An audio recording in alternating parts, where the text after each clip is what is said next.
Devin Booker vs Jordan Clarkson, 1-1 sila ni Kabayan. Present sa arena ang mga legendary na mga New York Knicks. May natuod naman si Karl Anthony Towns, tinamaan yung elepante ng Suns. Ang ganda ng laban, solid yung ticket talaga ng mga fans. Isang magandang tapatan tong mga idol, New York Knicks versus Phoenix Suns. Karl Anthony Towns, makakalaban ang kuponan ng Devin Booker. Sa start ng first quarter, agad ditong sinumulan ni Devin Booker. Sinundan naman niya ni Dillon Brooks na mid-range jumper. Habang sa Knicks, nagpaulan ng dalawang sunod na tres. Nanggaling kay Diwara at Miles Bridges na parehong corner 3-pointers. Biglang napako sa 6 points ang Suns. Karl Anthony Towns nakapagtala dito ng 5 straight points. First timeout naman ng Suns ay score na 13-6. Well, pagtapos ng timeout, Mark Williams with a slam dunk at sinundan niya ng field goals ni Dillon Brooks mula sa BNTR. Well, after that, nagkapisikalan naman si Dillon Brooks at si Karl Anthony Towns. Pareho silang tinawagan ng double technical foul. Devin Booker nakapukol dito ng 3, napatimeout ang Knicks. Baba sa 3, 17-14. Pagtapos ng timeout, opensa naman para dito sa Knicks. Muli silang nakalamang ng 8 points. Pero nakapukol dito ng 3 si Ryan Dunn mula sa corner. Under sa 3-minute mark na pinasok itong ating kababayan si Jordan Clarkson. Nakapag-commit siya dito ng turnover. Pero buti na lang, agad ditong nakabawi ng driving floater. At nakapukol pa dito ng 3 si kabayan JC. 5 points agad dito si Clarkson. Yun nga lang, agad naman siya ditong binalik sa bench kapalitan ni Miles Bridges. Natapos naman ng first quarter, lamang ng 8 points ang Knicks ay score na 27-19. Pagpasok ng second quarter, nakapag-draw ng foul si OG Anunoby. Pasok yung dalawang free throws. Habang tres naman, mula naman dito kay Jordan Goodwin. Galing pa rin kay OG Anunoby ang opensa ng Knicks. Yun nga lang, nakapukol dito ng 3 si Colin Gillespie. Naiwan yung depensa ni Kabayan. Nagkaroon ng momentum ang Suns na kung saan nabaliktad pa nila yung laban.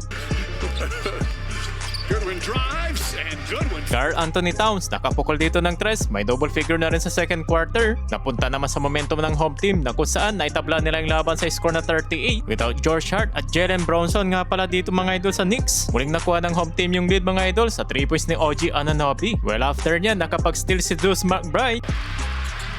Pulls back as Mark Williams right there. Puts up a 3. Puts it in.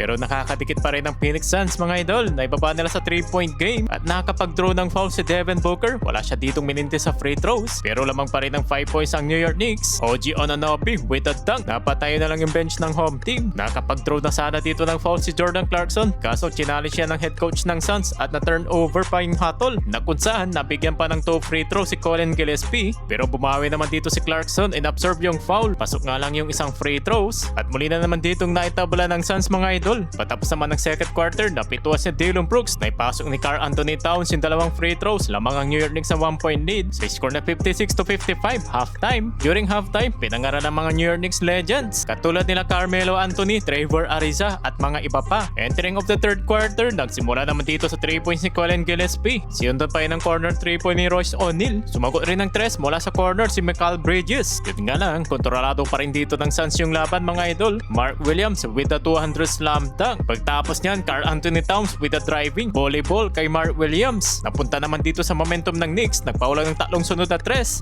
See what I mean, Mike? Towns knocks that one down. McBride tries another 3. That's good.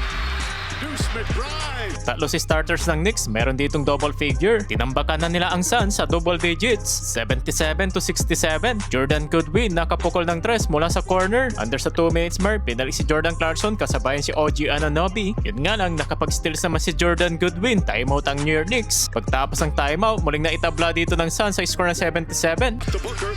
Booker draws the foul and banks it in. Heading to the fourth quarter, Suns up by 3, 80-77. Well, sa fourth and final frame, Ryan Dunn with a hard dunk. Sablay naman yung tira dito ni OG Anunoby at ni Jordan Clarkson. Buti na lang may follow-up si Karl Anthony Towns at sinundan niya ng pull-up jumper ni Mikal Bridges. Hindi nga lang sa play na to, extended naman yung tuhod ni Karl Anthony Towns. Bagsak si Iguodaro. Colin Gillespie with a pull-up jumper at bawi naman ng floater si Miles McBride. Kaso, Colin Gillespie kumana dito ng step back 3-pointers. To Booker. He went to the wrong side. Oh, Booker, how did he get the shot? Lamang na ng 6 points ang visiting team mga idol. Nagsunod naman yung dalawang free throws dito ng New York Knicks. 20 points para dito kay OG Anunoby. Kaso muling nakapitaw ng 3 ang Suns to Royce O'Neal top of the key. Devin Booker, 1-on-1 sila dito ni Kabayan. Yun nga lang, napituan naman si Jordan Clarkson. Nakompleto ni Dibog yung dalawang free throws. Well, after nyan, muli na naman ditong tinawagan ng foul si Jordan Clarkson. Na-upset na si Kabayan, hindi masaya sa tinawag. 10-point lead para sa Suns. Pero buti na lang mga idol, agad ditong nakabawi ang Knicks na ibaba nila sa 5-point game. Sayang nga lang at namintis yung 3 points ni Clarkson. Alone, can Clarkson get it? Oh, Allen tips it away. Leading scoring sa home team si Karl Anthony Towns na may 23 points. Kaso kinapos na sila sa oras. Panalo sa dulo ang Suns sa likod ng 27 points ni Devin Booker.